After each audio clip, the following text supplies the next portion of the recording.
President Joe Biden, has been busted using multiple different fake names when communicating with his son and foreign business leaders while vice president.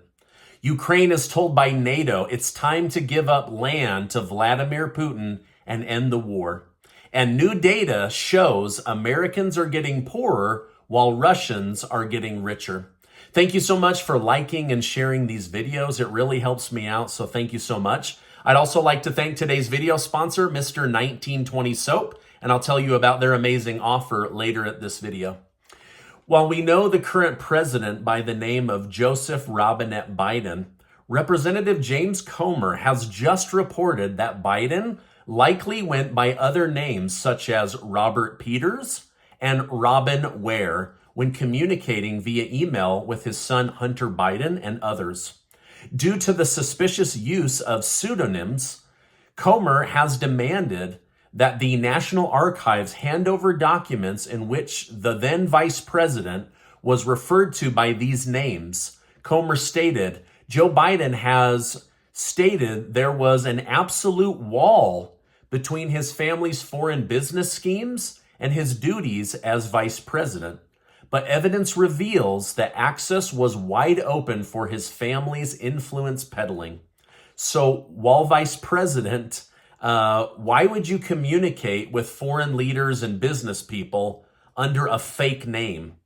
Why would the vice president use a fake name when communicating with his own child, Hunter Biden? Hi, yes, it's me, Robin. Just kidding, kiddo. It's me, your dad, Joe Biden. Now make sure to tell those people in Ukraine, get us that $10 million. If you have to, threaten them and tell them I'm sitting right next to you and I'm super mad. Come on, man. Why would this guy use fake names? Well, vice president, it doesn't make any sense. Now, Representative James Comer and other Republicans have now demanded the National Archives hand over all records from Joe Biden's time with anything related to these two fake names and anything that had to do with his time as vice president and his son, Hunter Biden. Now, several Republicans have publicly said in the last 48 hours they have enough evidence to impeach Joe Biden for his lies and his crimes, but they are looking for that final piece of evidence in order to get Republican and Democrat senators on their side. For the first time, a NATO official has publicly floated the idea of allowing Ukraine to join on the condition that they give up land to Vladimir Putin and Russia. Chief of Staff Stein Jensen stated, there is significant movement in the question of future NATO membership for Ukraine. It is in everyone's interest that the war does not repeat itself. While I personally think this makes sense from a realistic standpoint, Ukraine's chief advisor, Mikhailo Podolyak, responded harshly, stating, trading territory for a NATO umbrella? It is ridiculous. That means deliberately choosing the defeat of democracy, encouraging a global criminal, preserving the Russian regime, destroying international law, and passing the war on to other generations. So basically, they want to have Ukraine hand over large chunks of land to Vladimir Putin and then allow Ukraine to come into NATO under those NATO protections. Now, despite Ukraine's apparent confidence, Ukraine's Air Force spokesman, Yuri Ihnat, admitted they won't have fighter jets anytime soon that would tip the scale of the war in Ukraine's favor.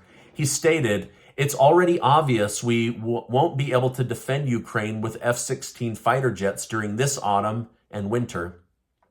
Even if Ukraine was given jets, would it really make that big of a difference? I personally think they won't. Now, as Zero Hedge reported that American officials believe Russian air defense would easily take out these new jets. If the war continues another year, and land is eventually conceded, this would mean countless lives could have been saved. So I'm hoping that they will push for peace, but my guess is Ukraine will dig in and say, we are not giving up land to Vladimir Putin. Now, tell me if you can relate to this. The business paper, Business Insider, released new data. According to the new data, the wealth of Russian citizens has increased collectively by $600 billion. U.S. wealth has shrunk by $5.9 trillion. Russia added 56,000 new millionaires, while the United States had its first year of shrinking millionaires.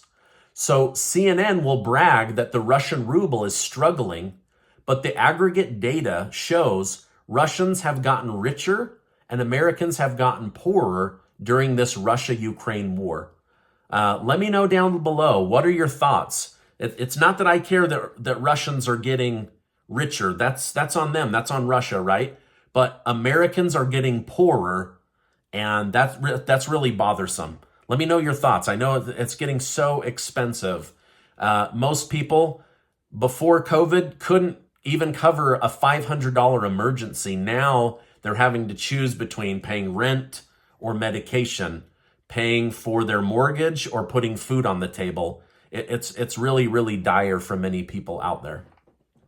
Georgia State Senator Colton Moore has put forward an initiative to conduct an emergency investigation into the district attorney that is charging former President Donald Trump and 18 others with charges related to the RICO Act. Moore stated, "I'm officially calling for an emergency session to review the actions of Fani Willis. America is under attack. I'm not going to sit back and watch as radical left prosecutors weaponize their elected offices to politically target their opponents." Now, besides winning this in court, this is the only other avenue Trump has at avoiding charges, so it will be interesting to see how this strategy plays out. So Miss Fani Willis, while trying to block Trump from running for president, could find herself impeached for bringing these charges against a former U.S. president. It's also interesting to note that Miss Willis launched her re-election campaign just days before launching her public indictment against Donald J. Trump. After it was found that Hawaii's deadly wildfires may have been caused by downed power lines, critics have blamed the event on climate change. So they have pretty good documented video evidence that the Hawaiian Electric Company was blasting electricity into the land and started the fire. But they're pushing climate change as the main reason that Hawaii burned down. It's crazy, right? Never let a crisis go to waste. Now, according to Breitbart News, the company reportedly focused more effort to shift to renewable energy instead of wildfire mitigation measures. Could too much focus on climate change and renewable energy be the reason that Hawaii is dealing with this disaster? It's kind of looking that way. Homeowners in Hawaii that had their homes burned down are reportedly being harassed by greedy investors looking to buy up their land at below market value. They're telling them, hey, listen, your house is burned down. Let me give you a bunch of cash. I'll buy the land and you move on with your life. So it's like, from the rich person's standpoint, it's like, oh, bless their heart. I'm going to help them out. I'm going to help them get some money.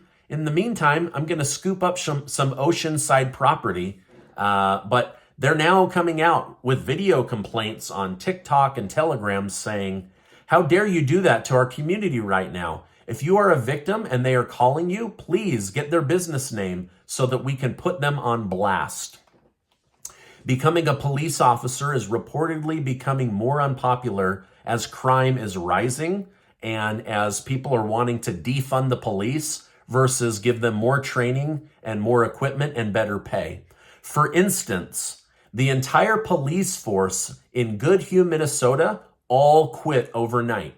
Police Chief Josh Smith stated, "This has been 3 weeks now. We have 0 applicants, and I have 0 prospects.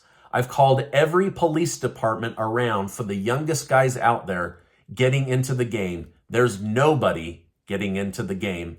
So unfortunately, I believe this area in Minnesota is going to have a rise in crime because there are no police in the area.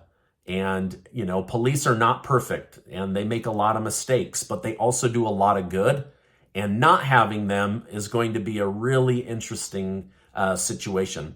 Who knows? Maybe we'll have another Chaz like we had up in Seattle. That only lasted a couple of weeks. President Joe Biden has invited the leader of South Korea and Japan to Camp David in an attempt to strengthen the trilateral partnership. The feud started back in 1910 when Japan colonized Korea, which caused Koreans to suffer massively due to mistreatment. However, the two countries are now attempting to put their murky past behind them and move forward with a better relationship and a commitment to each other. They also have common enemies in North Korea and in China. So Biden's top Indo-Pacific advisor, Kurt Campbell, stated, "What we have seen over the course of the last couple of months is a breathtaking kind of diplomacy that has been led by courageous leaders in Japan and South Korea. They have sometimes, against the advice of their own counselors and staff, taken steps to elevate Japan and South Korean relationships onto a new plane." So hopefully these two countries can come together and have a better relationship, because I think that would be really cool. All right, now I want to thank today's video sponsor, Mr. 1920 Soap. I've told you guys about them for 3 years. I love, love, love Mr. 1920 Soap. It's incredible. It smells good. This bourbon barrel, it's not going to make you want to start drinking, but it is going to make you want to start showering more, and it smells so good. And check this out. It isn't like you get a small bar of soap. This is a big, beautiful, chunky bar of soap that smells so, so good. They have so many different scents. Here's black soap. Here's cool water. Here's oat milk honey. Here's one of my wife's favorites, Blind Love. This smells like a really, really beautiful perfume. Ooh, I wish you guys could smell it. Anyway, I want to thank them for having courage to sponsor my channel while others have backed out. If you can support them, go down there. You're not going to regret it. This isn't like, oh, I just did this because Stephen Gardner asked to, and because Stephen Gardner loves this soap. It's because you want the very best soap, so that when your family bathes or your guests come over, they say, ooh, this stuff smells really good. I'll make sure to leave that link down below. Now, before you go, let me remind you that you are amazing. Please hit that subscribe button and give this video a like. Also, check out these important videos from earlier, and I will see you on the next video.